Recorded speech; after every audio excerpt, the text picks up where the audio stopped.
I mean, all right. So I'm going down the cowboy action lane. Here are both of those Colts together. Each one just had its own separate video, but here's the rig that I carried these in while I was cowboy action shooting.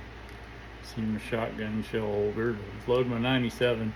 Or I also had a double, and I got a double barrel Stoger 12 gauge. Um, Here I got a cross draw, straight drop, and it's just well done, super well done leather that I bought. I know I've owned this 30 years or better. Done by a guy, a maker out of Mesquite, Ian Bullard. I know he's still making holsters. I don't know that he still does the cowboy action cross draws, but like kind of this was one of his signature holster was cross draw.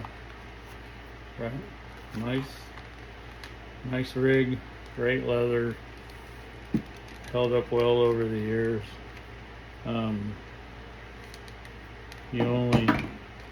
The only issue I've had with it, and I think the fault of the leather, was it didn't expand and contract the way I do. So actually think I can. Actually, at one time had it expanded and then had it moved back. I think it. I haven't put it on in a while. I think it'll fit, but it was fun. It's a great leather rig. Holds two Colts. I originally, when I started cowboy action shooting, was running Ruger Vaqueros. They were great guns too. That was when the Vaquero first came out.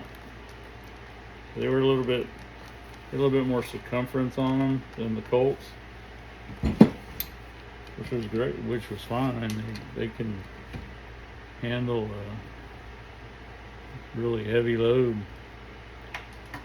They were tight in the holsters. They were good guns. The only thing with those Rugers is the cylinder pin, which is that holds the cylinder in the gun. You can remove the cylinder pin and remove the cylinder so you can clean it, but on those Rugers originally, and they may still, those Vaqueros, the cylinder pins would walk, which means they would come out a little bit while you were shooting them and then it'd bind up the gun. I had an old school gunsmith back then that he just took them and milled them out some, and they never walked again. So I know they make some anti-walk, what they would call an anti-walk cylinder pin now, but I don't think anybody made anything like that then. You had an old school machinist gunsmith was a problem solver, and he fixed them so they wouldn't. Those were good guns. I don't own those anymore. Another trade that you're like, I should have kept them. But that's the way it goes sometimes. All right, y'all take care. There you go, Steve.